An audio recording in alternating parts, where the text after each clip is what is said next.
warahmatullahi wabarakatuh. Apa kabar bunda-bunda dimanapun bunda-bunda berada. Ketemu lagi di vlog saya seperti biasa. Oke, hari ini tanggal 25 Januari 2021. Ya, kebetulan nih saya lagi berhenti sejenak istirahat, minum dulu karena suasananya sepi ya. Jadi saya pengen sharing sedikit tentang vaksin kepada bunda-bunda di rumah. Oke, vaksin Sinovac sudah ada di Indonesia. Sekitar 3 juta dosis vaksin Sinovac sudah dikirim dari Cina ke Indonesia. Nah, tanggal 13 Januari 2021, Presiden Jokowi sudah dan menjadi orang pertama untuk disuntik vaksin Sinovac di Indonesia. Setelah itu menyusul ke semua daerah di seluruh Indonesia termasuk di Aceh. 15 Januari kemarin, 15 Januari 2021, Gubernur Aceh dan seluruh pejabat tinggi dan beserta stafnya disuntik vaksinasi Sinovac dan menjadi orang pertama disuntik vaksin di Aceh. Selanjutnya akan direncanakan diikuti dengan vaksinasi kepada seluruh tenaga kesehatan, kemudian petugas publik, dan pada akhirnya akan ke masyarakat.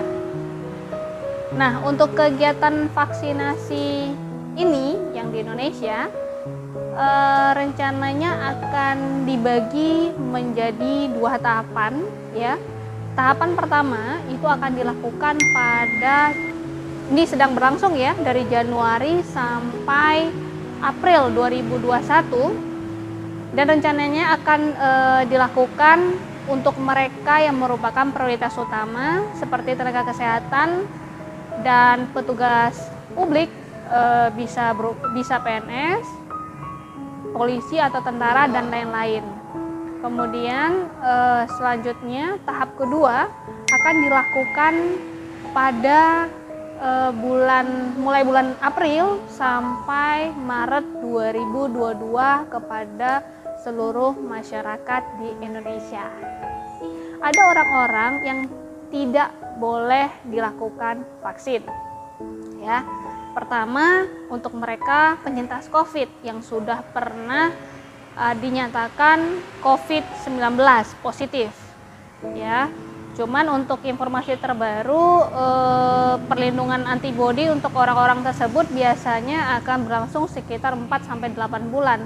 Namun untuk selanjutnya apakah setelah 8 bulan orang tersebut akan divaksin atau gimana, kita akan tunggu informasi selanjutnya dari pemerintah.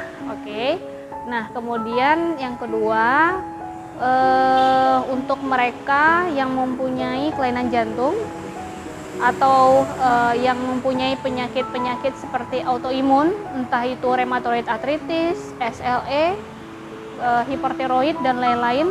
Untuk mereka yang lagi terapi jangka panjang, terutama untuk seperti penyakit-penyakit gangguan pembekuan darah dan lain-lain. Kemudian untuk mereka yang hamil atau menyusui itu juga tidak disarankan untuk melakukan vaksin. Dan ada yang lainnya, bisa bunda-bunda lihat di sini ya. Oke.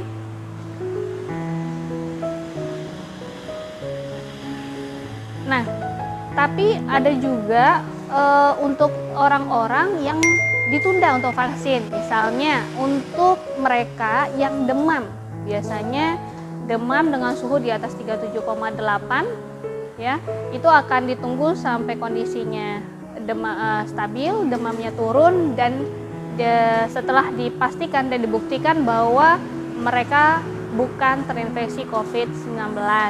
Kemudian untuk mereka yang mempunyai keluhan paru, entah itu asma, paru kronis atau penyakit lainnya, dipastikan tubuh stabil, baru nanti akan dievaluasi lebih lanjut untuk dilakukan vaksin selanjutnya.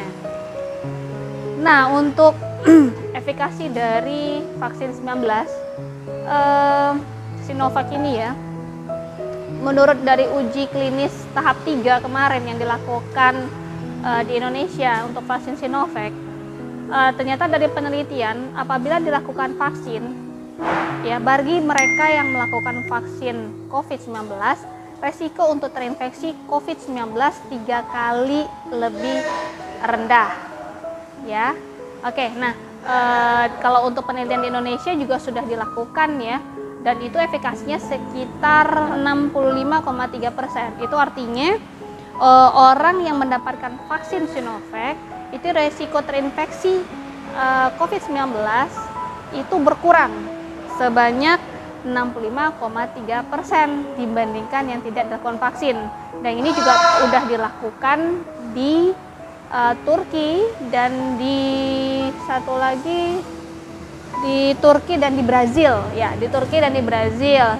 Kemarin sempat bermasalah pada saat di Brazil, tapi ternyata setelah dievaluasi bukan karena pengaruh vaksinnya dan akhirnya uji cobanya dilanjutkan pada saat itu. Oke. Nah, untuk Sinovac sendiri sebenarnya kalau untuk vaksin Sinovac itu merupakan vaksin yang inaktif ya. Vaksin inaktif itu maksudnya adalah yang diberikan adalah virus mati. Jadi insya Allah untuk bunda-bunda yang melakukan vaksin, insya Allah tidak akan terjadi komplikasi yang serius dalam hal ini sampai mengancam jiwa. Nah, untuk efek dari segi keamanannya biasanya akan efeknya ada dari lokal, ada sistemik ya. Kalau lokal terutama untuk pada saat disuntik itu bisa nyeri, iritasi, merah atau bengkak ya. Tapi kalau sistemik bisa kayak demam, nyeri sendi atau nyeri otot dan lain-lain ya. Oke. Nah, ingat dan setelah disuntik vaksin biasanya nanti kalau misalnya bunda udah melakukan suntik vaksin itu akan diobservasi 30 menit pasca suntikan untuk melihat apakah ada efek dari vaksin tersebut ya. Oke. Jadi tadi saya sudah alhamdulillah saya baru melakukan vaksinasi Sinovac.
Alhamdulillah 30 menit sudah berjalan. Setelah 30 menit saya langsung membuat vlog bertemu dengan bunda-bunda di sini.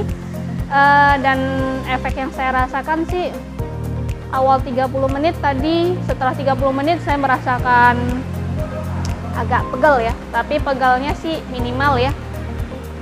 Dan untuk efek yang lain sih sejauh ini alhamdulillah belum ada, tidak ada ya, tapi semoga insyaallah bismillah aman lah ya. Oke. Dan terakhir ingat meskipun bunda sudah divaksin jangan lupa booster. Kenapa? Karena dengan booster vaksin pertama itu efeknya tidak terlalu maksimal, tapi Bunda harus melakukan booster. Efek maksimal vaksin Sinovac itu akan terjadi setelah 2 minggu Bunda melakukan booster vaksin yang kedua. Jadi jangan lupa untuk setelah suntik yang pertama 2 minggu kemudian untuk suntik yang kedua ya. Oke, nah kesimpulan kita pada hari ini adalah bahwa vaksinasi Sinovac ini, tujuannya adalah untuk meningkatkan herd immunity, yaitu kekebalan berkelompok. Nah, tujuannya apa? Finalnya sebenarnya jangka panjang adalah untuk menurunkan angka infeksi COVID di Indonesia. Namun yang paling penting di sini adalah meskipun Bunda sudah melakukan vaksin yang pertama, tetap jangan lupa protokol kesehatan tetap harus dijaga. Oke, saya rasa cukup di sini vlog saya hari ini. Semoga bermanfaat untuk bunda-bunda sekalian.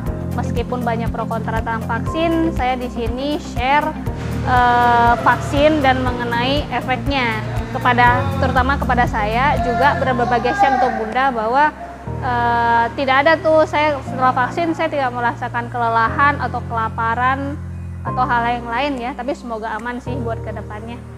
Oke, sampai ketemu di vlog saya selanjutnya. Saya Cut Razianti, jangan lupa sehat. Saya tutup. Assalamualaikum warahmatullahi wabarakatuh.